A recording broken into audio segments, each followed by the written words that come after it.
예수님을 믿는 사람들은 은혜로 구원을 받았기 때문에 우리에게는 어떤 의무도 없다라고 하는 무율법주의, 반율법주의를 이렇게 갖게 됩니다. 그래서 행함이 없는 그런 기독교는 아니한 기독교가 되는 거죠. 그래서 하나님 나라와 또 교회를 위한 또 성화를 위한 신실한 노력을 이렇게 하지 않아도 된다라고 생각합니다.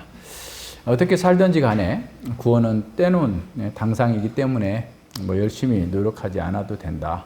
오히려 노력하는 사람, 열심히 하려고 하는 사람들을 율법주의자다라고 폄하하기도 합니다. 그런 방식에서 이제 그 성경을 보게 되면 성경에 아주 수많은 하나님께서 어떤 명령형으로 주는 그런 말씀마저도 가볍게 여기는 거죠. 그래서 그냥 하나님께서 늘 그렇게 말씀하시는 거지 라고 무겁게 받아들이지 않는 그 방식으로 가게 됩니다. 이런 현상은 교회가 복음과 율법에 대한 이해가 바르지 못하기 때문에 그래요. 루터교 신학자 니그렌이라고 하는 스웨덴 그 학자가 있는데, 이 사람은 믿는 사람들은 율법으로부터 해방되었고 그리스도는 율법의 마침이 되었다라고 하는 바울의 선언들은 율법의 효력이 이제 완전히 끝났기 때문에 어떤 식으로든지 다시 개혁시키려고 시도해서는 안 된다라고 말합니다. 그는 바울에게 있어서 율법은 전적으로 옛 시대에 속한 것이고 우리를 포로로 잡고 있던 멸망의 세력들 중에 하나였다. 그러므로 새 생명의 삶의 특징은 율법으로부터 해방되었다는 사실에 있다라고 주장합니다. 그러면서 이제 로마서 10장 4절에 우리가 앞으로 보겠지만 그리스도는 율법의 마침이 되었다. 마침이라는 말이 이제 헬라어로 텔로스라는 말인데, 이 텔로스라는 말이 끝이라는 말이에요. 그래서 그리스도는 율법의 끝이 되었다. 완전히 끝내버렸다라고 해석을 하는 거죠. 그러나 이 텔로스라는 단어는 어떤 목표를 이루었다, 성취했다라는 그 의미가 있어요. 그러니까 지금 10장 4절에서는 그리스도는 율법의 목표를 성취하셨다라는 얘기를 하고 있는데 이 사람은 끝이었다라고 해석을 해요.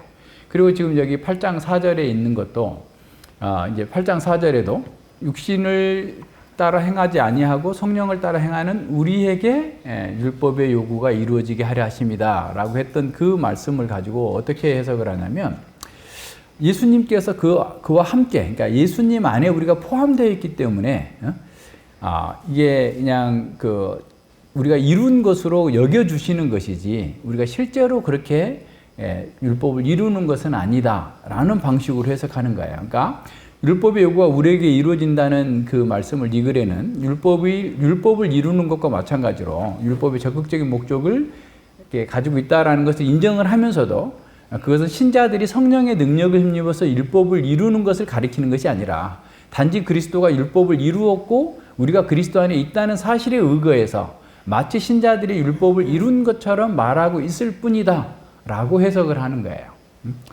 그러면 그렇게 해석하면 이제 우리는 율법을 이룰 필요가 없는 거지. 이미 그리스도께 다 이룬 것이 나한테 왔기 때문에 더 이상 필요 없다라고 하지만 생각할 수 있지만 그의 해석은 아주 중대한 오류가 있어요. 왜냐하면 우리에게라는 어구 뒤에 있잖아요. 그러니까 우리에게 그 육신을 따르지 않고 영을 따라 행하는 우리에게 이 율법의 요구가 이루어지게 하고 있기 때문에 우리가 그걸 이룬다는 거지 그리스도께서 이루어지게 한 것을 내가 참여한다는 말이 아닌데, 그러니까 자신의 잘못된 그 시각을 가지고 세계관을 가지고 이렇게 본문을 보면 잘못 볼 수 있게 되는 거죠. 그래서 이제 많은 사람들이 이렇게 넘어가는데, 어쨌든 뭐 한국 교회에서도 이와 같은 방식의 율법 이해가 굉장히 많아요. 그러니까 율법의 이렇게 죄를 깨닫게 하는 거다. 그리고 의를 보여주는 거다.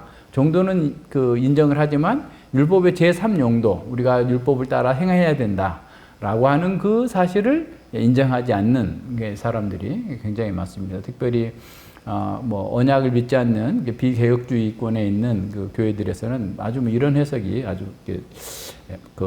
편만하게 펼쳐져 있어요. 그래서 보통 우리는 그리스도인의 구원의 확신과 관련해서 로마서 8장 1절을 인용하죠. 그래서 그리스도의 통치 안에 있는, 그리스도 안에 있는 자에게는 결코 정죄함이 없다. 그렇기 때문에 나는 그리스도 안에 있으니까 정죄함이 없다.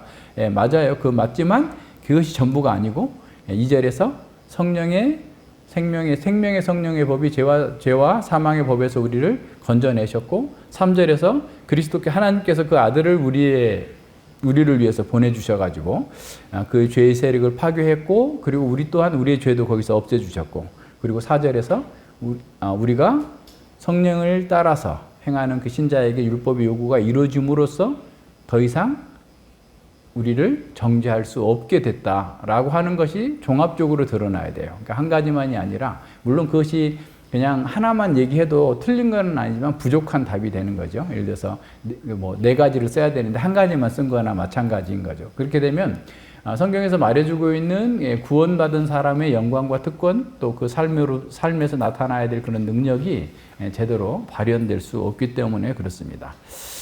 그래서 우리는 이제 4절에서 하나님이 육신의 죄를 정하신 이유가 바로 3절에서 나온 육신의 그 죄를 정하신 이유, 정죄하신 이유가 우리에게 율법의 요구를 이루어주게 하는 것이다 라고 하는 것을 지금 선언하고 있고 설명해 주고 있어요. 그래서 육신을 쫓지 않고 영을 쫓아 행하는 우리에게 율법의 요구를 이루어지게 한다라고 하는 것을 잘 봅니다. 그래서 이제 요 1절로 4절의 요점이 이제 5절로 11절까지 계속 반복되면서 확장하고 있어요. 그래서 이제 4절을 잘 이해하면 이제 성경 전체 그리고 예수님의 가르침 전체까지 쭉 연결돼서 하나로 이해할 수 있을 겁니다.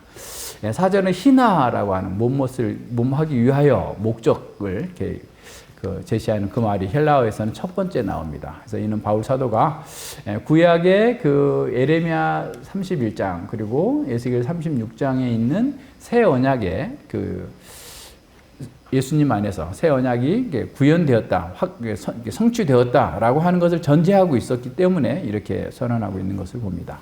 예레미야 31장 33절로 34절에 이렇게 기록되어 있습니다. 나 여호와가 말하노라. 그러나 그 날 후에 내가 이스라엘 집에 세울 언약은 이러하니 곧 내가 나의 법을 그들의 속에 두며 그 마음에 기록하여 나는 그들의 하나님이 되고 그들은 내 백성이 될 것이라. 그러니까 하나님의 법을 우리의 마음에 기록해가지고 그 하나님과 우리의 언약의 완성을 이루시겠다는 게 이 공식이에요. 나는 그들의 하나님이 되고 그들은 내 백성이 될 것이라고 하는 것이 언약의 성취, 언약의 공식입니다. 그래서 그들이 다시는 각기 이웃과 형제를 가리켜 이르기를 너는 여호와를 알라 하지 아니하리니 이는 작은 자로부터 큰 자까지 나를 알미라. 그러니까 새 언약 시대에는 하나님의 말씀을 통해서 그들이 다 각자 알게 되는 거예요. 내가 그들의 죄악을 사하고 다시는 그 죄를 기억지 아니하리라 여호와의 말이니라라고 했던 바로 그 언약이 바울은 그리스도 안에서 이루어졌고 그 결과로 그 율법이 하나님의 백성들 속에서 완성될 것이라고 하는 기록되어서 완성될 것이라고 하는 것이 바로 에레미야 선지자의 예언에 성취된 거다라고 하는 걸 전제하고 있어요. 에스겔 36장 24, 27절로 봅니다. 내가 저희를 열국 중에서 취하여 내고 열국 중에서 모아 데리고 고토에 들어가서 맑은 물로 너희에게 뿌려서 너희로 정결케 하되 곧 너희 모든 더러운 곳에서와 모든 우상을 섬김에서 너희를 정결케 할 것이며 또 새 영을 너희 속에 두고 새 마음을 너희에게 주되 너희의 육신에서 굳은 마음을 제하고 부드러운 마음을 줄 것이며 내 신을 성신을 너희 속에 두어 너희로 내 율례를 행하게 하리라. 너희가 내 규례를 지켜 행할지니라 그랬어요. 그러니까 새로운 시대 성령께서 각 사람들의 마음에 오는 그 시대에는 율법을 이제는 더 이상 지키라 말하지 않아도 그 율법을 따라서 행할 것이다 라고 하는 그 일이 지금 예수 그리스도 안에서 이루어졌고 또 성신께서 오심으로써 이루어졌다라는 사실을 이렇게 이미 전제하고서 바울은 이 지금 표현을 하고 있는 겁니다. 그래서 바울 사도는 우리가 다시는 정죄함이 없는 이유를 구약 선지자들의 그 예언했던 그 마음의 할례, 그 마음을 부드럽게 하여서 새 마음을 주고 성신을 그 믿는 자 속에 두어서 율법을 행하게 하실 것이라고 하는 그런 새 언약의 성취가 되었다라는 사실을 전제하면서 말씀하고 있는 거예요. 그래서 육신을 쫓지 않고 성령을 쫓아 행하는 우리에게 율법의 요구가 이루어지게 하였다라고 하는 것은 더 이상 정죄함이 없다라는 것의 최종적인 어떤 면에서 그냥 판결로서 주어지는 것입니다. 자, 그러면 하나하나 찾아봅시다. 율법의 요구라는 게 뭘까? 율법의 요구라는 말은 율법의 의로운 요구라는 말이에요. 의로운 요구, 디카이오마투 노무라고 하는데 이 율법의 의로운 요구는 여기 말고도 그 로마서 2장 26절에서 이렇게 나왔어요. 한번 이미 사용됐어요. 그러니까 로마서 2장 26절에서는 이렇게 믿지 않는 사람들이 보세요. 로마서 2장 26절에서 그런 무할례자가 율법의 제도를 지키면이라고 했는데 우리말로는 제도라고 번역되어 있는데 율법 여기 똑같은 거예요. 디카이오마의 그 복수형인 디카이오마타라고 되어 있어요. 그러니까 율법의 의로운 요구들을 지키면 무할례자라도 할례자 취급을 받지 않겠느냐. 지금 그 말을 하면서 나왔죠. 여기서는 로마서 2장 26절에서는 복수형으로 나와서 율법의 요구들을 의로운 요구들을 지키면 무할례자인 사람이라도 할례자로 여기지 않겠느냐라고 했는데 여기서는 단수로 쓰였어요. 그러니까 바울 사도가 여기서 율법의 요구, 디카이오마 투 노무라고 하는 말을 복수가 아닌 단수로 쓰는 것이 아주 중요한 의미가 있어요. 그것은 율법의 그 의로운 요구가 율법의 많은 명령들, 개별 명령들을 그냥 다 지켜야 하는 그런 요구를 이루어진다는 게, 다시 말해서 우리가 성령이 우리한테 오면 우리가 613개 조항이라든가 구약에 있는 모든 율법을 다 일일이 다 그냥 자동으로 지키게 될 것이다. 그 얘기가 아니라 율법이 가지고 있는 전체의 의도를 얘기하는 거예요. 자, 율법의 요구는 뭐라고? 단수로 쓴 이유가 바로 그거예요. 율법의 많은 명령들에 나타난 하나의 통일된 하나님의 뜻을 가리키고자 불어 단수를 썼단 말이에요. 이해하시겠죠? 그러니까 수많은 율법들 속에 담겨져 있는 하나님의 통일된 뜻, 그것을 이루도록 하기 위해서 성신께서 우리한테 오셔서 육신을 따르지 않고 성신을 따라 행하는 사람들에게 그 율법을 요구를 이루어지게 만들었다라는 거예요. 그래서 어떤 학자는 이렇게 말해요. 수많은 계명들의 혼란스러운 덩어리가 아니라 분별할 수 있고 지각할 수 있는 하나의 전체로서의 율법의 요구예요. 자, 그렇다면 율법의 의로운 요구란 무엇일까요? 율법의 의로운 요구는 어떻게 보면 율법의 바르고 적절한 어떤 평결 또는 그 요구 이거를 이렇게 의미하는데 우선 이렇게 로마서 13장 8절로 10절에 보면 이 내용을 좀 더 정확하게 알 수 있어요. 로마서 13장 8절로 10절에 보면 피차 사랑의 빚 외에는 아무에게든지 아무 빚도 지지 말라. 남을 사랑하는 자는 율법을 다 이루었느니라.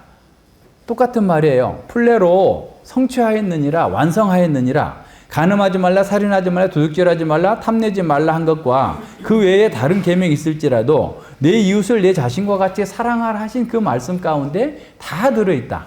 그러니까 사랑하라라는 것이 다 요약되어 있다 그 말이에요. 요약이다. 그래서 사랑은 이웃에게 악을 행치 아니하나니 그러므로 사랑은 율법의 완성이니라 그랬어요. 그래서 바울 사도는 다 이루었다. 율법의 완성을 말하고 다 들어있다. 율법의 요약을 말하면서 사도는 율법의 완성과 요약이 사랑이라고 얘기하고 있어요. 그죠? 그래서 율법의 의로운 요구는 전체 율법의 요약이자 핵심인 하나님 사랑과 이웃 사랑이에요. 그래서 마태복음 22장에 보면 어떤 서기관이 나타나가 예수님께 와가지고 예수님 가장 큰 계명이 무엇입니까? 첫 번째는 하나님을 사랑하라. 내 목숨과 힘을 다해서 하나님을 사랑하라. 둘째는 내 이웃을 내 몸처럼 사랑하라. 라고 하는 것이 이 율법의 강령이다. 구약의 강령이다라고 핵심이라고 그런 거예요. 요약이다라고 말씀하신 거거든요. 바로 사도가 하는 얘기 바로 그겁니다. 율법의 완성과 요약은 사랑이다라는 거예요. 그래서 이 성령을 조차 행하는 사람에게 하나님을 사랑하고 이웃을 사랑하는 방식으로서 율법의 요구가 이루어지도록 만들어 주신다라는 말이야. 자, 여기서도 이루어지게 하려 하십니다라고 할 때 이루어진다라는 말이 앞서 얘기한 것처럼 플레로라는 그런 헬라어 동사예요. 이 말은 가득 채우다, 풀필, 그러니까 영어로는 풀필로 번역됐고 원래 의미는 가득 채우다, 궁극적인 목표를 성취하다, 완성하다, 완벽하게 하다 그런 뜻입니다.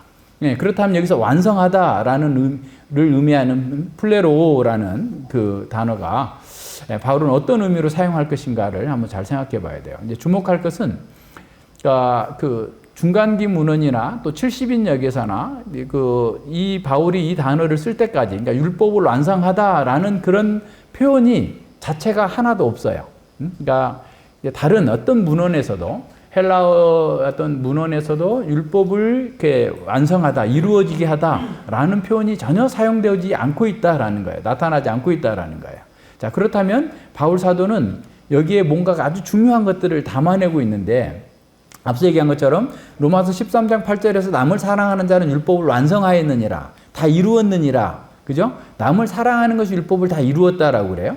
그리고 이제 우리가 아까 읽었던 갈라디아서 5장 14절에서도 율법은 내 이웃 사랑하기를 내 몸같이 하라 하신 한 말씀에 다 이루었으니, 다 완성되었으니라는, 이게 똑같이 플레레오를 쓰고 있어요. 그죠? 그러니까 이런 병행을 고려해 볼 때 이루어지게 하려 하심이다라는 말은 율법의 모든 조항들을 문자적으로 하나하나 다 지키는 것, 그러니까 이루어지게 하는 것을 요구하는 것이 아니라, 이 아까 얘기한 것처럼 율법의 요구가 단수라고 한다면 단수이기 때문에 이것은 더 분명해지는 거죠. 그러니까 사랑이라고 하는 방식으로 율법의 본의를 행할 수 있도록 만들어 주신다라는 말이에요. 그죠?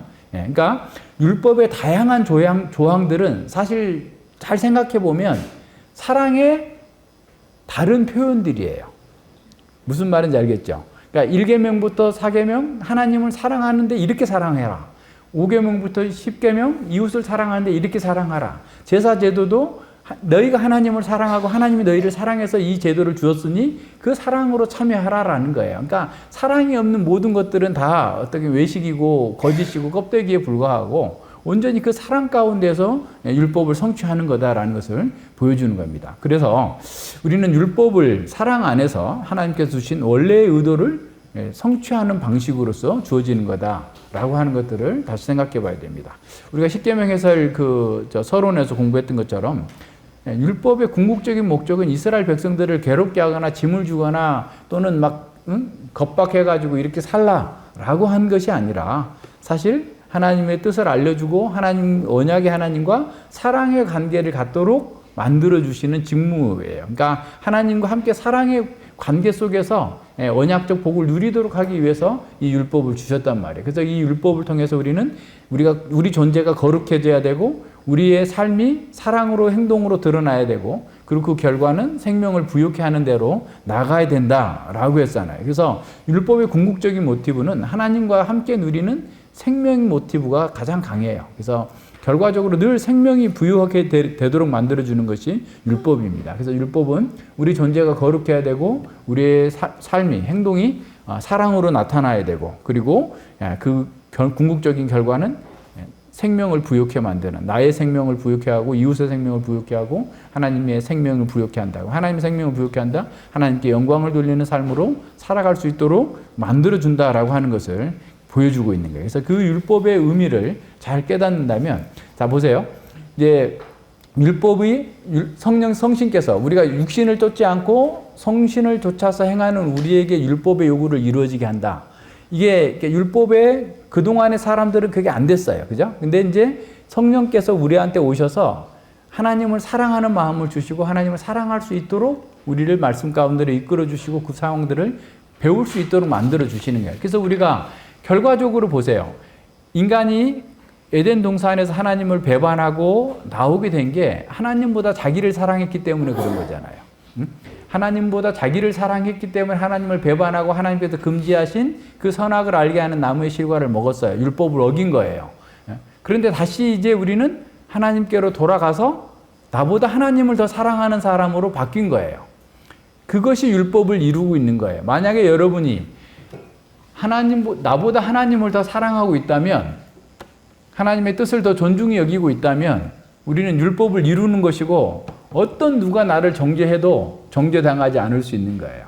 그 상태로 우리를 바꿔 가시는 거예요. 물론 이것도 이미와 아직이 있다고 그랬죠. 지금 우리가 하나님의 사랑이 작죠. 그러나 점점점 시간이 지날수록 하나님을 더 사랑하고 나보다 더 사랑하고 내 목숨보다 내 아내보다 그 무엇보다도 재물보다도 사랑할 수 있는 사람으로 바뀌어 나가는 겁니다. 그래서 그 내용, 일단은 율법을 이룬다라고 하는 것이 무엇인지에 대해서 사랑하는 사람으로 바꿔놓으셨다라고 하는 것, 율법의 본 의도를, 요약인 그 의도를 이루어 나갈 수 있도록 만들어 주셨다라는 것으로 정리하면 되고요. 그 다음에 이제 육신을 쫓는 자와 성령을 쫓는 자를 대비해 주고 있어요. 여기서 육신과 육신과 성령이 어떻게 보면 인간의 어떤 그냥 어떤 학자는 보니까 이걸 성령이라고 안 하고 영이라고 해요. 이렇게 번역을 해놨던데 일부러 그분은 그렇게 쓴 것 같아요. 근데 이게 성령을 가리켜요. 그래서 우리가 육신을 쫓지 않고 성령을 쫓는다 그랬는데 육신을 쫓는 자와 성령을 쫓는 자. 육신과 성령의 대조는 인간을 구성하는 어떤 물질적인 측면과 비물질적인 측면을 대조하는 것이 아닙니다. 인간 안에 있는 두 가지 충동을 대조하는 것도 아니에요. 앞서 얘기한 것처럼 두 세력의 대조고 두 시대의 대조예요. 무슨 얘기인지 알죠? 예, 그러니까 우리는 옛 시대에 죄와 사망에 지배하던 시대, 그리고 그 새 시대, 성령의 시대, 생명의 성령의 시대, 지배를 받는 새로운 시대에 도달했다는 그 대조를 지금 얘기하고 있는 거예요.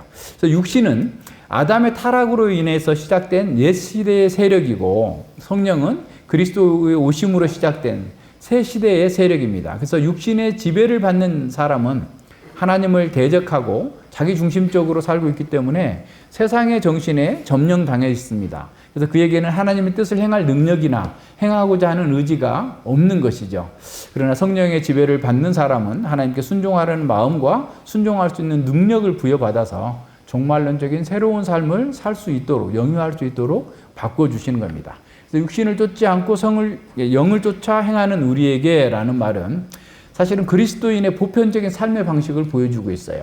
이 사람이 그리스도인이냐 아니냐는 육신을 쫓고 있느냐 아니면 성령을 쫓고 있느냐, 성신을 쫓아서 행하고 있는가를 보여주는 겁니다. 그래서 행한다라는 말은 구약에서는 걷는다라는 말이에요. 그래서 걷는다라고 했을 때 이건 그냥 문자적으로는 1차적으로 걷는 얘기를 의미하고 있지만 비유적으로는 어떤 사람과 동행한다, 같이 간다, 함께 걷는다라는 말이고 어떤 사람의 삶의 방식을 얘기하는 거예요. 그래서 제자도라고 했을 때 제자의 삶의 방식을 얘기하는 거죠. 그러니까 여기서 육신을 따라 행한다라는 것은 우리의 삶의 방식, 그러니까 성령을 따라 행하는 삶의 방식, 육신을 따라 행하는 방식을 지금 더 이렇게 비교해서 이렇게 보여주고 있는 겁니다. 그래서 육신을 쫓아서 행하는 사람, 육신을 쫓아서 걸어가는 사람은 옛 시대의 사탄의 지배 아래 사는 사람들을 가리키는 겁니다. 근데 그런 사람들은 자신이 아무리 선한 의도를 가지고 있고 최선을 다하지만 7장에서 본 것처럼 신령한 율법을 가지고 있어도 그렇게 살 수 있는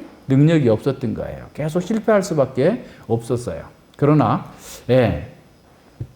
하나님의 말씀을 쫓아 사는 사람들은, 성령을 쫓아 사는 사람들은 그 일을 이룰 수 있게 되는 거예요. 그래서 육신을 쫓아 행하는 사람들은 우리는 흔히 생각하기를 아주 나쁜 일만 하는 사람들이라고 생각할 수 있어요. 그렇지 않아요. 육신을 우리가 노아 시대에도 그랬잖아요. 노아 시대의 사람들이 폐괴하고 폐역하더라, 다 육신이 되었음이라 라고 했을 때도 거기에도 공자 같은 사람이 있었고 석가모니 같은 사람이 있었고 다 훌륭한 사람들이 있었어요. 엄청난 뛰어난 사람들이 있었어요. 마찬가지입니다. 육신을 쫓아 행하는 사람들도 도덕적으로 뛰어난 사람들도 있고 다른 사람들로부터 추앙을 받는 사람들이 있어요.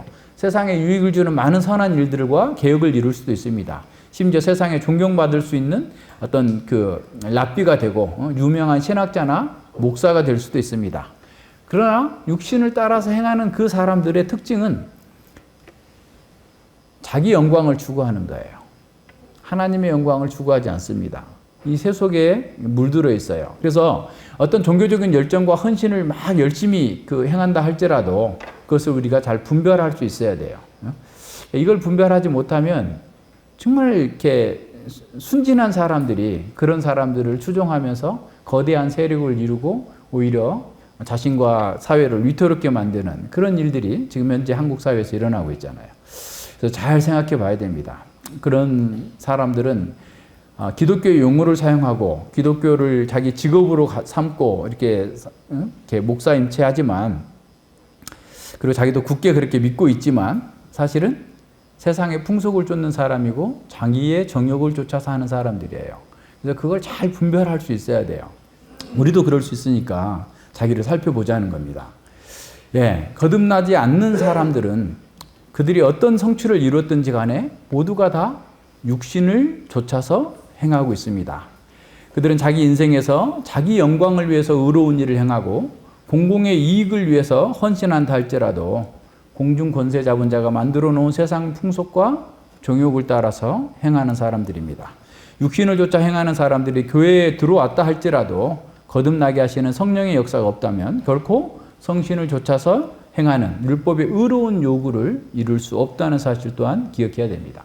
요한복음 3장에 니고데모가 찾아오잖아요. 예수님 찾아와서 하나님 나라에 들어가려면 어떻게 해야 됩니까? 근데 니고데모는 당시에 이름만 대면 누구나 다 아는 사람이에요. 이름만 대면 그냥 웬만한 사람 다 알 수 있을 정도로 뛰어난 학자였어요.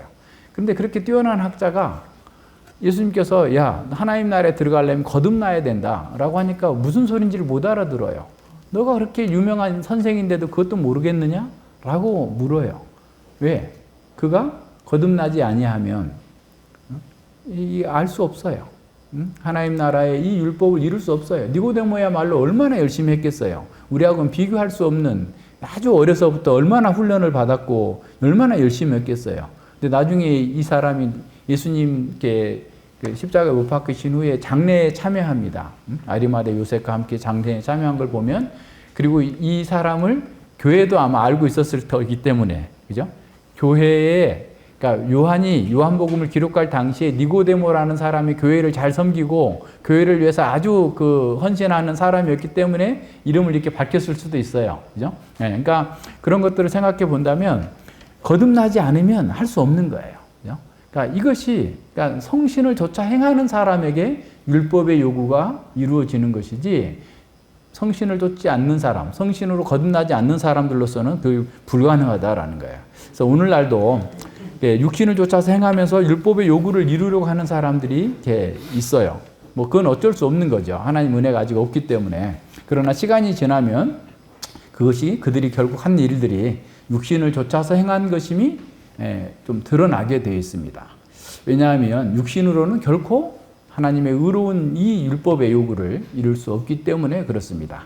그들이 하나님께서 기뻐하시는 일을 할 수 없는 이유는 자기 사랑, 자기 추구에 쌓여 있기 때문에 그래요. 이거는 어찌할 수 없는 일입니다. 그러니까 하나님 은혜가 없으면 그럴 수밖에 없어요. 그래서 하나님과 이웃을 향한 그런 진실한 사랑을 할 수가 없습니다. 그러니까 진실한 사랑은 또 어떻게 표현해야 되냐? 근데 성경에 늘 거짓 없는 사랑 하잖아요. 그러니까 거짓된 사랑은 뭐겠어요? 뭔가 사랑을 하면서 자기를 높여달라고 하는 거예요. 자기 영광을 추구하는 거예요. 그러나 진실한 사랑은 그것을 통해서 하나님의 영광이 드러나게 하고 자기는 늘 가려지기를 바라는 거예요. 그러니까 우리의 삶의 태도도 늘 그렇게 가야 돼요. 그러니까 우리가 물론 어렸을 때는 뭔가 잘하고 한 것에 대해서 누군가에 알려주고 이렇게 드러내고자 하는 그런 마음들이 없지 않아 있을 수 있겠지만 그걸 부정해 나가는 겁니다. 날마다 자기 부정한다는 게 바로 그런 거예요. 그래서 내가 어떤 선한 일을 했고 대단한 일을 했다 할지라도 그것을 통해서 내가 하나님께 돌려드려야 될 영광을 이렇게 가로채지 않도록 늘 이렇게 조심하는 거죠. 네, 그래서 육신을 쫓아 행하는 사람들에게 만약에 율법을 이루는 일이 가능했다면 하나님의 아들이 이 땅에 오실 필요가 없었죠. 그것이 가능했다면 7장 14, 15절 이하에서 이루어지고 있는 그런 탄식이 있을 수 없는 거죠. 그렇게 할 수 있도록 된 거죠. 자, 하나님의 아들이 이 땅에 오셔서 육신으로 할 수 없는 일들을 이루셨어요. 생명의 성령의 통치가 그들을 죄와 사망의 통치에서 건져냈고, 그리고 하나님의 아들이 율법을 통해서 우리로서는 할 수 없었던 그 일을 하셨어요. 그래서 하나님께서 그 아들의 육신의 죄를 정하셨고 그리스도의 육신 안에서 우리의 모든 죄까지 처리가 되었어요. 그래서 이제는 우리가 육신을 쫓지 않고 성령을 쫓아 행하는 우리에게 율법의 의로운 요구가 성취되도록 하셨단 말이에요. 따라서 우리는 성령의 통치 안에서 성령을 따라 행하는 사람들에게는 하나님을 사랑하고 이웃을 사랑할 수 있는 율법의 의로운 요구가 성취되고 있기 때문에 더 이상 결코 정죄함이 없다라고 하는 것을 지금 4절에서 쾅쾅쾅 두들기면서 지금 선언하고 있는 거예요. 자, 그러면 율법의 요구가 어떻게 이루어지는지 조금 더 보십시다. 아까 우리 갈라디아서 봤죠? 갈라디아서는 5장 1절부터 6장 10절까지가 전체 어떻게 보면 마지막 세 번째 권면 단락이에요. 그리고 그 권면 단락에서 5장 1절로 12절에서는 칭의를 위해서 할례를 받지 말고 믿음으로 살라라는 거예요. 그러니까 이 갈라디아서의 어떤 율법은 주로 다 할례에 맞춰져 있어요. 할례에 초점이 맞춰져 있고 의식법들을 지켜야 된다라고 하는 것들. 왜냐하면 갈라디아 교회에 거짓 교사들이 들어와 가지고, 그러니까 아브라함의 진정한 후손이 되려면 아브라함의 후손들은 구약에서 계속 할례를 해야 된다, 할례를 해야 된다라는 것을 계속 강조했을 뿐만 아니라 중간기 시대에 마카비서를 보면, 마카비 상하에 보면 그 셀루쿠스 왕조의 그 에피파네스 4세라고 하는 아주 악한 왕이 있어요. 다니엘서에도 나오는 그런 악한 왕이 성전에서 돼지 머리 놓고 제사를 지내고 사람들에게 그냥 할례를 못하게 금지시켜요. 근데 심지어 할례를 한 그 사람을 이렇게 죽이는데 살 껍질을 벗겨서 죽여요. 그 엄마가 보는 앞에서 자식을 그렇게 죽여요. 근데 그렇게 하면서도 이 사람들이 할례를 고수하고 살아남은 사람들이에요. 그러니까 우리는 그 당시 문맥을 한번 생각해 봐요. 그러니까 이제 유대 크리스찬들, 특별히 그 바리새인들이 회심하고 많이 돌아왔잖아요. 사도행전에 보면.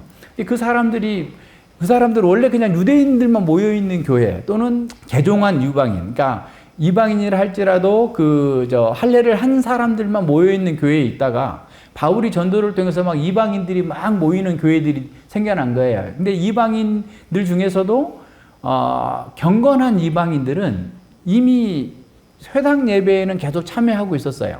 회당 예배에 참여하고 있었는데 할례하는 게 되게 어렵잖아요. 그것도 성인이 돼가지고 마취제도 없는 상황에서 잘못하다 할례를 했다가는 잘못하면 죽을 수도 있고, 아니면 한 달, 두 달 이상 일을 못 해야 돼요. 우리도 한번 생각해 보세요. 여러분 잘 지금 뭐 사업을 하고 일을 하고 직장 다니는데 한두 달 일을 못 하면서까지 개종해야 된다 라고 하면 하기 어렵잖아요. 그러니까 그런 경건한 이방인들이 교회에 굉장히 많이 들어왔어요. 오히려 참된 유대인보다, 그러니까 혈통적인 유대인들보다 경건한 이방인들이 더 많은 교회가 갈라디아든 뭐 BCD의 안디옥이든 그 바울의 전도한 곳에서 막 어마어마하게 늘어났는데, 예루살렘에 있는 유대주의적인 율법주의자들이 가서 보니까 얘네들이 할례를 안 했네. 할례 안 하면 너네는 2등 신자이고 안 돼. 할례 해야 돼. 라고 하면서 막 다 들어엎은 거예요. 그래서 바울이 그래서 그게 이제 사도행전 14장, 15장에 예루살렘 공회가 이루어지는 그 상황이에요. 그래서 저는 갈라디아서를 그때쯤 쓴 것으로 봐요. 그러고 나서 15장에서 이제 어떻게 하라 딱 이제 이렇게 야고보가 결정을 나고 난 것을 다 편지로 써가지고 이방인 교회에다가 쫙 뿌리잖아요. 그래서 이제 그 상황들, 사도행전 여러분 공부하셨으면 그 상황들이 다 나오는데, 그래서 할례가 그렇게 중요한 상황이었어요. 그래서 이 갈라디아 교회에 와가지고 막 할례를 하라고 하는 그런 유대주의자들이 계속 사람들을 이렇게 괴롭게 하니까 바울이 아주 강력하게 막 이렇게 다른 복음을 전하는 자는 저주를 받을 것이다 라고 하면서 계속 얘기를 하고, 그것이 아니라는 것을 3장 4장에서 계속 얘기해요. 할례가 아니라 믿음으로다.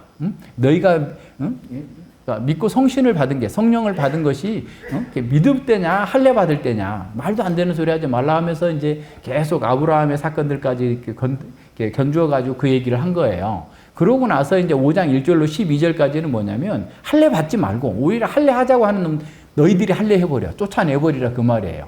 굉장히 강한 표현입니다. 그러니까 할례는 육신의 표피를 잘라내는 거잖아요. 그러니까 그 너희들에게 할례를 강요하는 자 너희들이 할례에서 쫓아내버려, 이렇게 말할 정도로 5장 1절로 12절에서 그 내용을 쭉 얘기를 하고 있는 거예요. 그리고 13절부터 24절까지는 그래서 너희가 자유를 얻었기 때문에 육체에 복종하지 말고 성령을 따라서 행하라 라고 얘기해요. 그리고 5장 25절부터 6장 10절까지는 헛된 영광을 구하지 말고 서로 짐을 지면서 모든 사람들에게 선한 일을 하라라고 권면하고 있어요. 근데 이것은 두 번째 권면, 그러니까 13절로 24절의 권면과 다 연결되어 있는 겁니다. 그리고 이제 5장 13절로 14절, 그 24절은 두 단락으로 나눌 수 있어요. 13절과 15절 보면서 하세요. 그 갈라디아서를 보면. 우리 그 성경에도 나눠져 있죠. 13절과 15절에 보면, 그리고 16절과 24절이 이렇게 나눠져 있는데, 13절과 15절에서는 바울 사도는 우리에게 주어진 그 자유를 육체를 위한 기회로 삼지 말고 서로 사랑으로 종로로 타라라고 권고하고 있어요. 이 권고는 직설법적인 구원의 진술로 시작해요. 너희가 자유를 위하여 부르심을 받았다. 그러니까 너희가 이미 구원받아서 자유를 얻게 되었다. 이건 이제 하나님께서 하신 일이죠. 이루신 일이죠. 그래서 이제 그렇게 되었으니 어떻게 하라는 거예요? 이제 명령법이에요. 그러나 그 자유로 육체의 기회를 삼지 말고 오직 사랑으로 서로 종노릇하라 라고 하면서 하나님께서 이루신 그 일로 말미암아서 예수 그리스도께서 이루신 그 일로 말미암아서 너희가 구원을 얻었으니 자유를 얻었으니 이제 너희들은 자유를 얻은 사람이라면 이렇게 살아라 라고 하는 명령법이 주어지고 있단 말이에요. 그래서 여기서 자유는 앞서 얘기한 것처럼 갈라디아서 3장 4장에서 보여주고 있는 그리스도의 구속으로 말미암아서 주어진 모든 복을 요약하는 말이에요. 그러니까 우리가 뭐 하나님 나라라고 할 수도 있고 안식이라고 할 수도 있고 평강이라고 할 수도 있고 이런 모든 것들을 왜 자유라고 표현했겠어요? 앞에서 그들이 종 삼으려고 하는 거다. 그들이 너희들에게 잘해주는 것 같고 온갖 감언인사를 하는 건 다 종 삼으려고 하는 거야. 과거에 육신 아래로 들어가서 사탄의 종이 되고 죄의 종이 되도록 하려고 하는 거니까 그것에 대비해서 자유를 그리스도 안에서 주어진 그 모든 복의 통칭으로서 자유를 선언하고 있단 말이에요. 그래서 너희가 자유를 얻었기 때문에 다시는 종의 멍에를 매지 말라라고 하는 것과 연결해서 보여주는 거예요. 그래서 그리스도께서 오시기 전까지 인간의 상태는 율법의 저주 아래 마귀와 죄의 세력의 종노릇하는 그런 상황이었어요. 그래서 그 말이 갈라디아서 3장 10절, 13절, 23절, 4장 5절, 3장 22절, 4장 3절, 9절 계속 이렇게 반복돼서 나타났던 게 너희들이 과거에 종이었다. 그런데 이제 예수 그리스도로 말미암아서 믿음으로 자유케 되었다. 그러니까 그 자유를 너희가 받았으니 하나님의 은혜를 누렸으니 이제는 너희가 해야 될 거 해야 된다라고 하면서 지금 주는 그런 권면이다 말이에요. 야, 보세요. 그래서 그리스도의 구속 사역으로 말미암아서 죄와 사망의 세로부터 너희들이 자유케 되었다. 해방되었다. 이 악한 세대의 지도자로부터 구출되어서 해방과 자유를 얻은 것이다. 그래서 그리스도인은 자유를 위하여 부르심을 받은 거다. 그래서 그러나 그 자유는 아무것도 하지 않아도 가만히 있어도 되는 게 아니고 자동으로 누릴 수 있는 것이 아니고 오히려 그 자유를 빼앗길 수도 있고 남용될 수도 있다. 자유가. 그럼 어떻게 해야 되느냐? 그래서 자유를 지키기 위해서 싸우라는 거예요. 그 구원의 복을 누리기 위해서 계속해서 싸워 나가야 된다라는 거예요. 그래서 그렇게 하는 게 어떤 거예요? 명령법이죠. 그 자유를 육체의 기회로 삼지 말고 오직 사랑으로 종노릇하라. 육신을 따라 행하지 말고 성신을 따라서 성령을 쫓아서 행하여 사랑으로 서로 종노릇하라라고 명령하고 있는 겁니다. 그러면서 사도는 사랑은 율법의 완성이다라고 말합니다. 온 율법은 내 이웃 사랑하기를 내 몸같이 하라 하신 말씀이 완성되었나니. 그래서 온 율법, 전체 율법은 이라는 말이에요. 전체 율법은 사랑으로 완성되는 거다라는 말이에요. 그래서 완성하다라는 말도 여기서도 이루었다라는 말도 플레로예요. 채우다, 완성하다, 성취하다 그런 말이에요. 그래서 8장 4절에 나와 있는 거 아까 8장 로마서 13장 8절과 10절에 나와 있던 그런 동일한 단어 플레로우가 사용되었어요. 그래서 사랑은 율법의 의로운 요구, 참된 의도를 만족시킨다라고 우리는 해석할 수 있는 겁니다. 자, 여기서 율법의 완성은 사랑의 결과라는 사실을 보여줘요. 그래서 바울 사도는 그러나 한 번도 너희가 율법을 완성하라고 명령하지 않아요. 어떻게 하죠? 사랑하라라고 명령해요. 사랑하라. 그러면 율법이 완성되어질 것이다. 사랑하면 율법이 수동태로 완성되어질 것이다 라는 말이에요. 율법을 완성하라고 말씀하신 게 아니라 사랑하라라고 말씀하셨어요. 그렇기 때문에 뒤에 가서 얘기하지만 사랑은 명령하지 않아요. 명령으로 되지 않아요. 그러니까 이미 너희가 구원받았기 때문에 사랑하라라는 명령이 되는 거지 구원받지 않는 사람한테 사랑하라 하지 않는단 말이에요. 예, 그 사랑 안에서 율법의 의도가 참되게 이렇게 충족되고 그래서 그리스도인이 자유를 보존하고 누리는 길은 사랑하는 길이다라는 거예요. 하나님을 사랑하고 이웃을 사랑하는 길이에요. 그래서 그리스도인이 우리가 자유를 누리고 또 지키고 누리는 것은 율법의 완성이 어떻게 보면 서로 연결되어 있어요. 그러니까 우리가 구원받은 그 구원의 복을 지키고 누리고 보존하는 것과 율법을 완성하는 것이 하나로 연결되어 있단 말이에요. 그러니까 우리가 율법을 완성하는 것이 또 다른 짐으로서 뭔가 막 해가지고 그냥 꾸역꾸역 하는 게 아니라 구원의 복을 누리는 방식으로서 율법을 완성해 나간단 말이에요. 그러니까 얼마나 복돼요. 이게 사실 언약 속에서도 그렇게 주어진 거잖아요. 하나님께서 처음에 언약을 주신 것도 바로 우리가 그 복을 누리도록 안식과 복을 누리고 왕적인 신분과 능력을 가지고 살 수 있도록 만들어주기 위해서 그렇게 해주신 거잖아요.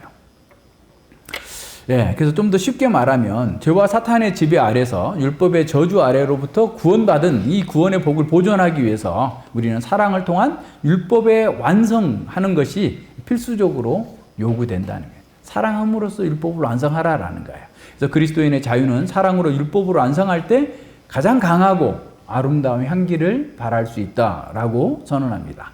그래서 이 문맥에서 여기서 갈라디아서 나오는 이 육체는 죄의 포로가 된 인간의 타락한 본성들을 얘기합니다. 그래서 육체가 의인화되어서 옛 시대, 옛 세력의 어떤 그 하나처럼 묘사되고 있어요. 그래서 이 육체는 그리스도 십자가에서 패배됐지만 우리 몸에서 완전히 제거된 게 아니에요. 그래서 24절에서 정과 욕심을 내가 십자가에 못 박았다라고 말씀하고 있잖아요. 여전히 활동하고 있는 거예요. 그래서 성령의 열매와 정반대되는 육체의 일을 생산하고 있어요. 그거 보세요. 19절에 보면 육체의 일은 현저하니, 그죠?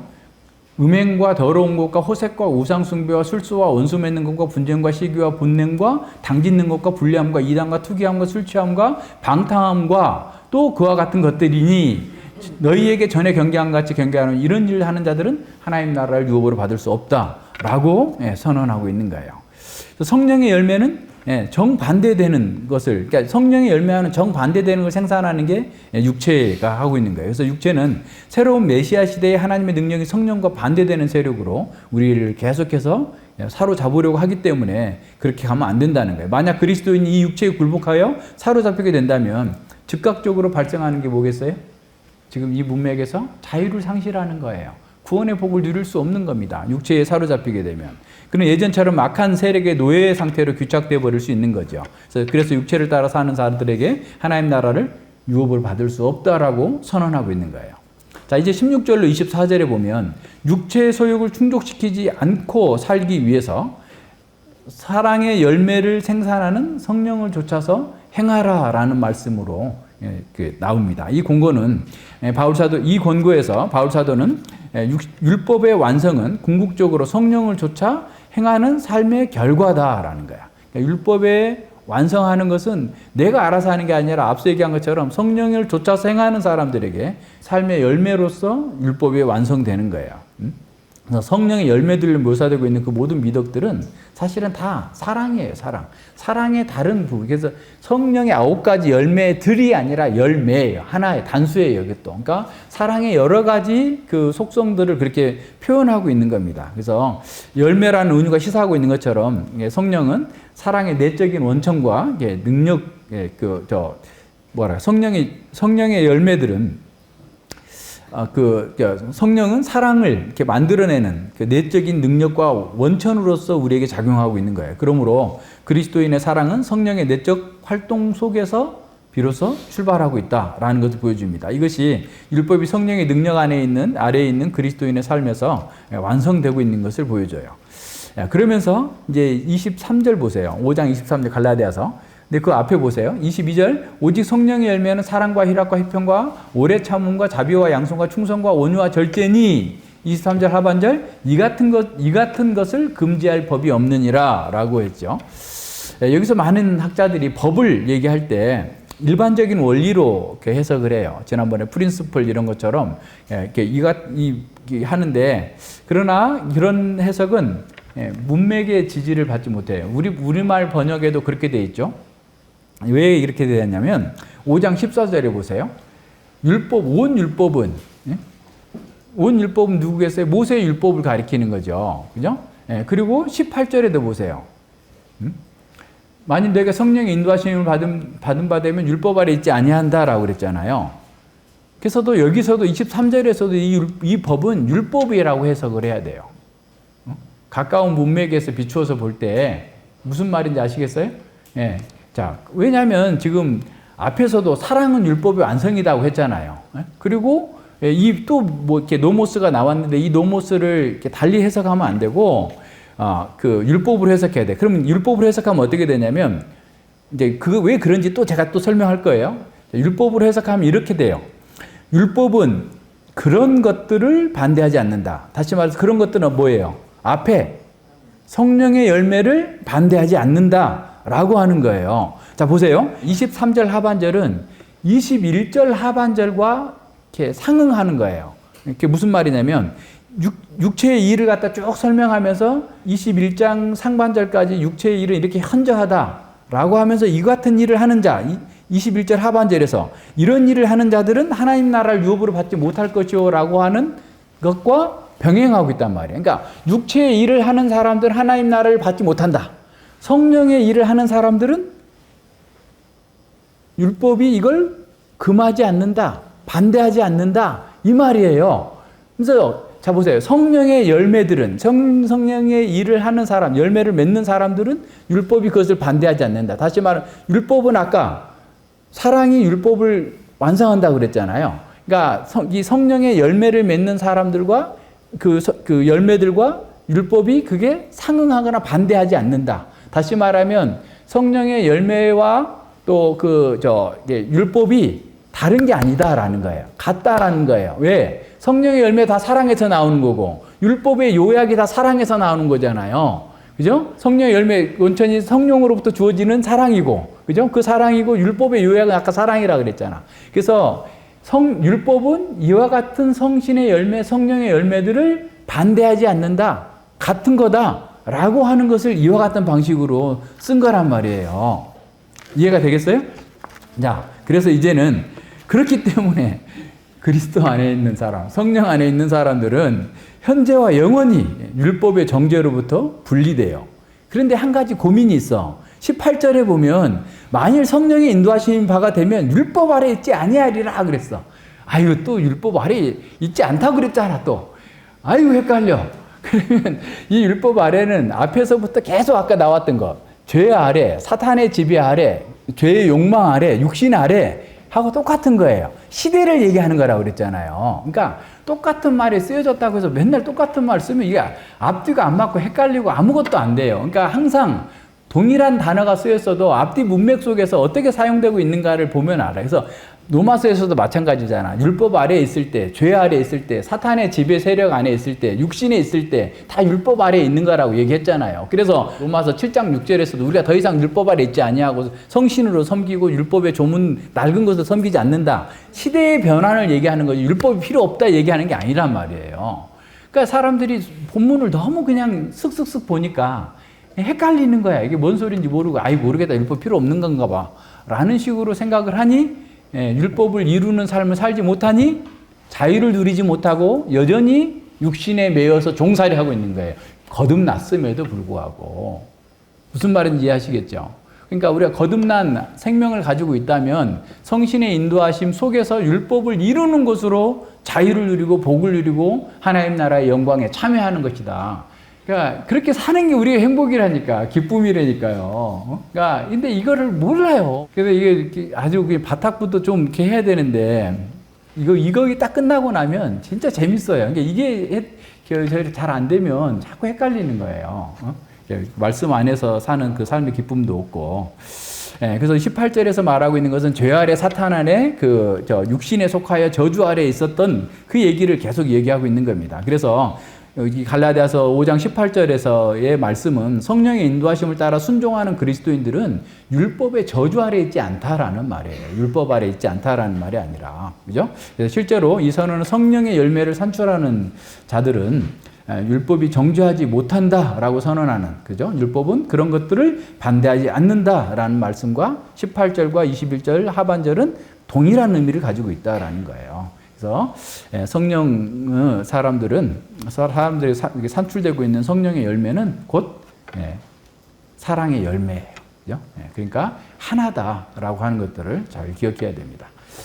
이제 예수님께서 하신 것도 봐야 돼요. 그래서 예수님께서 마태복음 5장 17절로 20절 산상수훈 공부하신 분들은 1차로 다 공부하셨을 것이라고 보여지는데 그 17절로 20절을 보면 율법이나 선지자나 폐하러 온 줄로 생각지 말라. 폐하러 온 것이 아니요 온전케 하려 함이로다. 진실로 너희에게 이르노니 천지가 없어지기 전에는 율법의 1.1획이라도 반드시 없어지지 아니하고 다 이루리라. 그러므로 누구든지 이 계명 중에 지극히 작은 것 하나라도 버리고 또 그같이 사람들을 가르치는 자는 천국에서 지극히 작다 일컬음을 받을 것이요 누구든지 이를 행하며 가르치는 자는 천국에서 크다 일컬음을 받으리라. 내가 너희에게 이르노니 너희 의가 서기관과 바리새인보다 더 낫지 못하면 결단코 천국에 들어가지 못하리라. 그랬어요. 자, 예수님은 이제 두 가지 큰 원리를 제시하는데 17절과 18절에서 예수님의 가르침은 구약의 모든 가르침과 전혀 모순되지 않고 절대적으로 조화를 이룬다라는 것을 강조하십니다. 그리고 다시 말해서 구약의 모든 가르침은 모두 유효하다고 말씀하신 거예요. 자, 예수님의 가르침과 구약 성경은 하나의 통일성 위에 서 있다. 그래서 성경은 나누어질 수 없고 언약의 역사는 단일하다라는 사실을 보여줍니다. 그래서 오늘날 전문화 시대라는 명목으로 구약학자는 신약을 모르고 신약학자는 구약을 모른다라는 것이 탄식이 나와요. 그래서 어떤 학자는 신약학자들은 동이서에서 먼 것 같이 구약에서 멀리 떨어져 있다라고 개탄하고 있어요. 그것도 구약학자들 사이에서도 그래. 나는 시편 전공했기 때문에 선지서 잘 모른다. 모세오경 모른다. 이런 식으로 얘기하는데 다 조각조각 난 거예요. 예를 들어서 우리가 병원에 가면 예전에는 일반 의가 모든 걸 다 봤잖아요. 수술도 하고 외과 수술도 하고 뭐 다 했는데 지금은 뭐 이비인후과 안 가면 또 안 될 것처럼 가정의학과가 만들 것처럼 막 얘기하는 것으로 다 나눠져 가지고 협진이 잘 안 돼요. 그죠? 눈이 나쁜 것이 눈 자체의 문제일 수도 있지만 간이나 다른 데 문제일 수도 있는데 그런 게 안 보이는 거죠. 쉽게 말하면. 그러니까 성경도 통전적으로 다 이렇게 봐야 되는데 이렇게 안 봐요. 이렇게 전체로 봐야 돼요. 전체로 보지 않으면 안 돼요. 예수님께서 말씀하셨잖아요. 내가 여기서 율법이나 선지자라는 말은 구약 성경을 가리키는 전문 용어예요. 그러니까 율법과 선지사, 그러니까 모세오경과 선지사만 얘기하는 게 아니라 모든 구약 성경을 폐하러 온 것이 아니다. 왜 그런 말씀을 하시겠어요? 아니, 다 청중들이 들어보니까, 제자들이 들어보니까 예수님은 구약을 폐하는 것 같아. 구약의 가르침과 모세의 가르침과 다른 것 같아. 라는 생각을 하니까 지금 그렇지 않다라는 것을 말씀하신 겁니다. 그래서 예수님은 구약 성경을 폐하러 오신 것이 아니고 성취하러 오셨다라고 했어요. 여기서도 플레로를 썼어요. 완전케 하다라고 하는 아까 8장 4절에서 나왔던 이루려 함이라 성취하려 함이라 완성하려 함이라 이런 거예요. 부정 과거 시제인 플레로 사이라는 그 부정 과거 시제를 썼는데 이건 가득 채우다, 궁극적인 목표를 성취하다, 완성하다, 완벽하게 하다 그런 의미입니다. 그래서 예수님께서 구약 성경이 궁극적으로 지향하고 의도한 궁극적인 목적을 성취하러 오셨다라고 말씀하신 거예요. 따라서 예수님은 율법의 요구는 절대적이고 종말의 때까지 1.1획도 없어지지 아니하고 유효하다, 성취되어야 된다라고 선언하신 거예요. 그래서 모든 율법의 요구가 전적으로 완전하게 이루어지기 전에는 천지가 없어지지 않을 것이다라고 말씀하신 겁니다. 그래서 예수님은 결코 구약 성경을 폐하거나 수정하지 않으셨습니다. 예수님은 우리에게 율법의 요구를 더 쉽게 만들어주거나 율법의 의무를 줄여주기 위해서 오신 것이 아닙니다. 예수님은 하나님의 엄격한 뜻으로부터 1.1획이라도 제하지 않습니다. 오히려 예수님은 성경을 성취하고 완전하게 순종하기 위해서 오셨습니다. 예수님은 유협적인 율법을 폐하려고 오신 것이 아니라 완전케 하려고 오셨다라고 말씀하십니다. 예수님은 율법의 극심한 위협을 명백하게 더 부각시켜서 우리에게 보여줍니다. 다시 말해서 율법의 본이 율법의 의로운 요구를 명확하게 드러내심으로써 우리가 받은 그 은혜가 값싼 것이 아니라는 사실을 깨닫게 해주시는 겁니다. 율법은 우리의 목숨보다 더 엄청난 대가를 요구한다 라는 사실을 보여주는 거죠. 우리가 죽어야 할 정도로 율법의 요구는 1.1획도 감할 수 없다라고 선언하고 있어요. 아마도 예수님의 이 요구하시는 이 율법의 의로운 요구를 깨달은 사람이라면 차라리 모세가 더 낫겠다라고 생각했을 거예요. 그냥 살인하지 않았으면 되는데 속으로 욕한 것까지, 화낸 것까지 다 살인의 범주에 넣어버리니까 예수님은 너무 심각하네 라고 생각할 수 있었을 거예요. 예수님도 우리의 전부를 요구하십니다. 이 예수님의 요구는 우리를 절망에 빠뜨려요. 예수님은 우리의 그런 절망을 덜어주기는커녕 더 절망하도록 우리를 몰아붙여요. 율법의 엄중성은 아주 불변하다는 것을 우리에게 보여줍니다. 그렇지 않다면 우리는 우리를 위해 죽으셔야 될 구주가 필요하다고 생각하지 않을 것이기 때문에 그렇습니다. 우리도 바리새인들처럼 몇 가지 어떤 행한 것으로 자신을 높이고 내가 뭐 다 된 것처럼 이렇게 스스로 자만에 빠질 수 있는 겁니다. 그래서 율법을 간과하면 은혜를 당연하게 여겨요. 은혜를 권리로 여기게 되면 계속해서 하나님께 당당하게 요구하는 채권자처럼 행세하는 거예요. 자기는 하나님 뜻 하나도 지키지도 않으면서 하나님 왜 나는 이렇게 힘들어요? 누가 하나님께서 힘들게 했어요?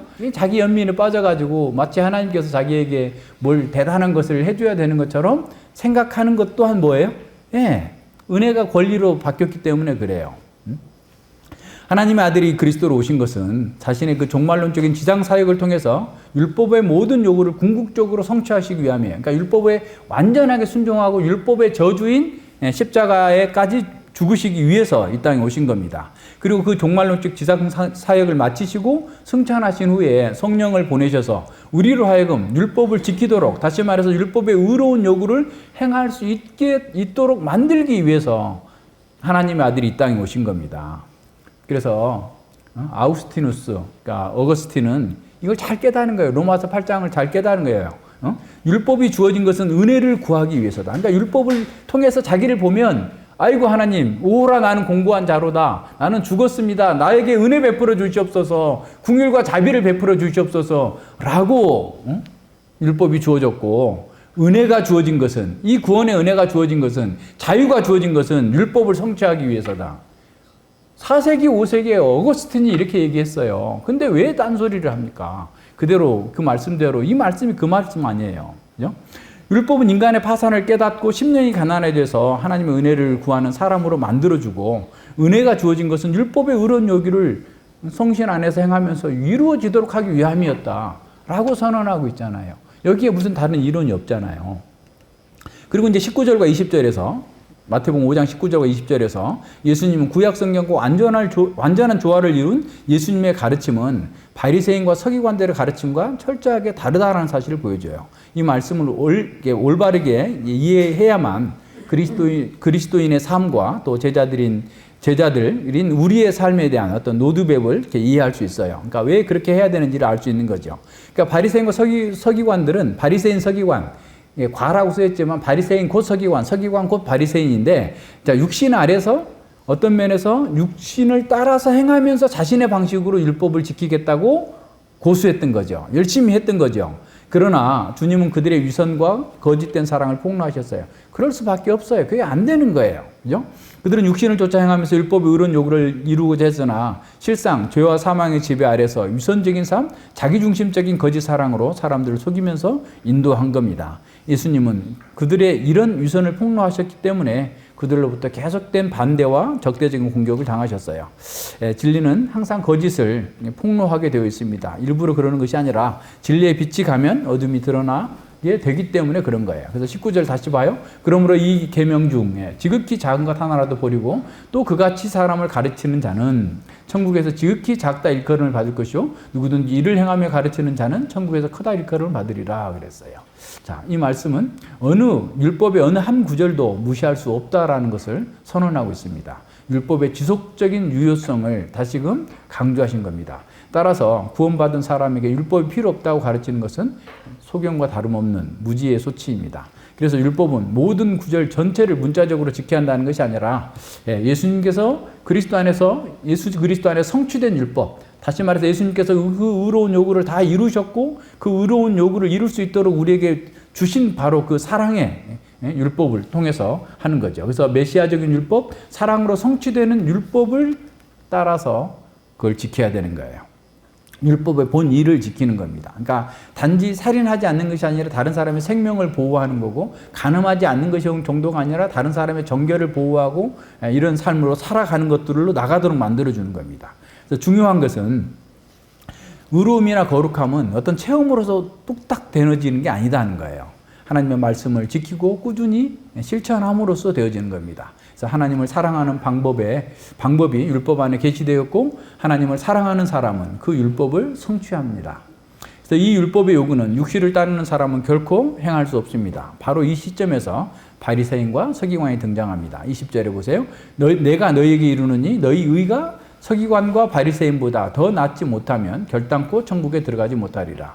당시 문화적 배경에서 바리새인과 서기관보다 더 의로운 사람은 없어요. 그러나 그들이 실제로 의롭지 못하다라고 예수님은 폭탄선언을 하십니다. 그들이 의롭지 못한 이유는 율법의 본의를 알지 못하고 문자적으로 해석하고 적용하면서 자기 의의를 높이는 방식으로 사용했기 때문에 그래요. 자기 의의를 높이는 것. 그래서 20절의 의미는 바로 그런 겁니다. 내가 율법의 요구를 줄여주어서 이를 쉽게 만들려고 한 것으로 오해하지 말라라는 거예요. 오히려 너희 의가 바리새인 서기관보다 훨씬 낫지 않냐면 천국에서 가장 작은 자는커녕 하나님 나라에 결코 들어갈 수 없다. 가장 작은 자 못 들어간다는 표현입니다. 야, 그렇다면 제자인 우리는 어떻게 바리새인과 서기관보다 더 나은 의를 가질 수 있겠습니까? 바리새인이 평생에 걸쳐서 최선의 노력을 다했어도 얻을 수 없었던 그 의를 어떻게 우리가 이룰 수 있습니까? 예, 그것은 인간 스스로는 불가능합니다. 오직 성령을 쫓아서 행하는 중생한 사람들에게 율법의 의로운 요구가 이루어지기 시작합니다. 그리스도께서 성취한 의로 옷을 입고 생명의 성령의 통치를 받을 때 우리는 비로소 그 의로운 요구를 이룰 수 있습니다. 하나님 나라에 참여한 사람들은 성령을 쫓아 행하기에 율법의 의로운 요구를 성취하는 삶을 살게 됩니다. 자기 야망이나 이기적인 욕망을 이루기 위해서 사는 것, 그것은 육신을 쫓아 행하는 것, 그런 삶을 사는 것이 아니라 하나님의 영광을 위해 사는 사람들 속에서 그 율법이 이루어지는 겁니다. 성취되어지는 겁니다. 그래서 진정한 그리스도인은 현재 자기가 행하고 있는 그 율법의 의로운 요구를 이루는 것에 만족하지 않습니다. 더 갈망합니다. 그리스도의 성품을 담기를 더 갈망할수록 자기의 부족과 결핍을 느끼기 때문에 하나님의 은혜와 긍휼을 구하면서 더 성장하기 위해서 최선을 다해서 나아갑니다. 동시에 자기 전체를 주님께 드리고자 하는 열망에 사로잡히게 됩니다. 하나님을 사랑하기 때문에 하나님의 법을 사랑하고 즐거워합니다.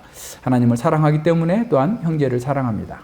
요한 1서 그 3장 8절로 12절에 보면 죄를 짓는 자는 마귀에게 속하나니 마귀는 처음부터 범죄함이라. 하나님의 아들이 나타나신 것은 마귀의 일을 멸하려 하심이라. 하나님께로서 난 자마다 죄를 짓지 아니하나니 이는 하나님의 씨가 그 속에 거함이요 저도 범죄치 못하는 것은 하나님께로 났습니다. 여기서도 계속적 용법이라고 그랬죠. 그래서 하나님께서 거듭난 사람은 그 죄를 짓지 않는다. 지속적으로 죄를 짓지 않는다. 그러므로 하나님의 자녀들과 마귀의 자녀들이 나타나나니 무릇 의를 행치 아니하는 자나 또는 그 형제를 사랑치 아니하는 자는 하나님께 속하지 아니하리라 그랬어요. 의를 행하는 것과 형제를 사랑하는 것과 연결해서 보고 있어요. 그래서 우리가 서로 사랑할지니 이는 우리가 처음부터 들은 소식이라 가인같이 하지 말라. 저는 악한 자에게 속하여 아우를 죽였으니 어쩐 연고로 죽였느냐. 자기 행위는 악하고 아우의 행위는 의로움이니라 그랬어요. 자, 주님께서 나를 사랑하셔서 십자가에서 죽으셨기 때문에 우리가 하나님의 가족이 되었습니다. 우리가 주님을 찾을 때마다 주님은 뛰는 심장으로 우리를 맞아줘요. 그러니까 우리가 찾지 않아서 문제예요. 주님께서 찾으라 이렇게 말씀하셨는데도 안 찾고 딴 데서 찾아. 주님의 뜻을 찾고 구하지 않고 다른 데서 자기 살 길을 찾고 있으면 하나님께서 그걸 외면하실 거예요. 얼굴을 가리우실 거예요.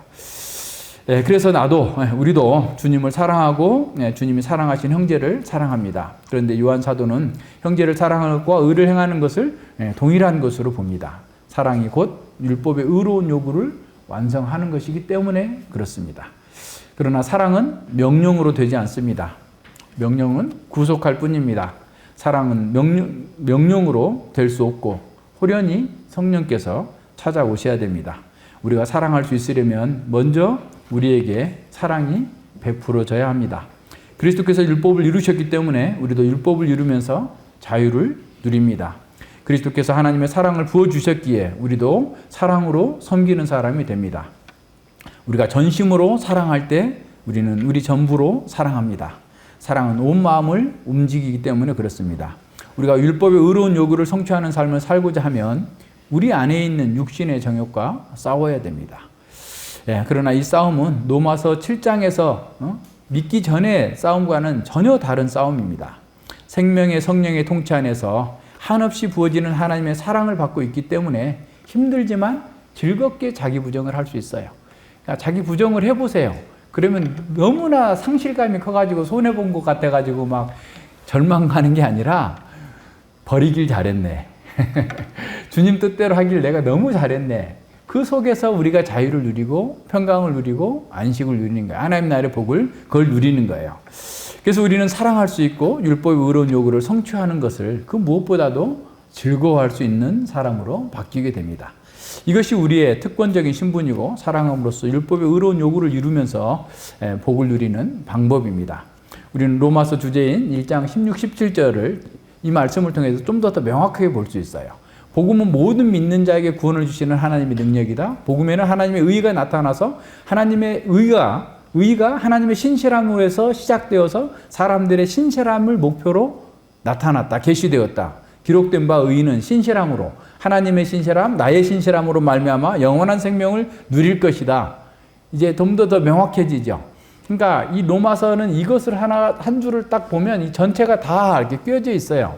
그러니까 하나님의 신실함 속에서 사람들의 신실함을 목표로 하나님의 의가 나타났고 그 의가 복음에 계시되어 있단 말이에요. 그래서 하나님의 속성적인 전달적인 의, 이신칭의 의, 그리고 구원하시는 의가 다 여기에 포함돼서 우리를 그렇게 빚어가는 거예요. 그러니까 복음인 거죠. 우리가 그렇게 바뀔 수 없다면 아무 능력이 없는데 그게 무슨 복음이에요? 우리에게 어떻게 구원을 줄 수 있어요? 할 수 없는 거죠. 구원 받았는데 전혀 삶의 변화가 없고 죄를 이길 수도 없고 계속해서 자기 틀에 쌓여 있다고 한다면 그게 무슨 능력이에요? 아무런 힘이 없는 거죠. 그러나 하나님께서 그 하나님의 신실함, 예수 그리스도의 신실함 속에서 우리를 신실하게 바꿔 놓으셨고 우리가 그 신실함 속에서 영원한 생명을 누릴 수 있도록, 영생을 누릴 수 있도록 만들어 두셨는데 그건 이미 구약에서 예언한, 하박국에서 예언한 것이다 라고 선언하고 있습니다. 자, 보세요. 구원은 1차적으로 에덴 동산의 회복으로 표현되고 있어요. 하나님의 율법을 성취하는 것으로 우리는 복을 누려요. 보세요.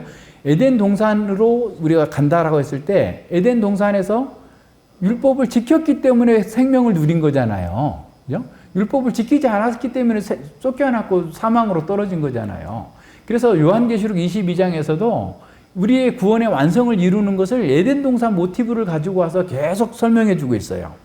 요한계시록 22장 1절로 4절에 에덴 동산 모티브가 반복되고 있는 생명수 강이 있고 생명나무가 있고 실과가 있고 저주가 없고 섬기고 사랑하며 하나님의 얼굴을 볶고 왕노릇한다 라고 하는 것이 다 들어있어요. 자, 그렇다면 보세요. 이제 하나님의 임재가 충만하고 하나님과 사람 사이의 절대적인 신뢰와 사랑의 관계 속에서 신실한 충성과 사랑의 섬김이 충만한 것으로 묘사되고 있는 게 하나님 나라의 극지에 이른 모습입니다. 사랑으로 율법을 성취하는 것은 바로 에덴 동산의 삶을 회복해서 궁극적으로 영원히 율법을 성취하면서 사랑으로 완성될 그 하나님 나라의 극치를 미리 맛보고 경험하는 것이다 라는 사실을 잘 이해하시기 바랍니다. 그래야만 우리에게 주어진 그 구원의 능력이 우리 삶 속에서 우리를 바꿔나가고 세상을 바꿔나갈 수 있는 능력으로 바뀌게 될 겁니다. 기도합니다. 예, 하나님 아버지 감사드립니다. 주님께서 육신을 쫓지 않고 성신을 쫓아 행하는 우리에게 율법의 요구를 이루어지게 했다라고 하는 것이 얼마나 복되고 놀라운 은혜인지를 다시금 상고할 수 있게 해주셔서 감사드립니다.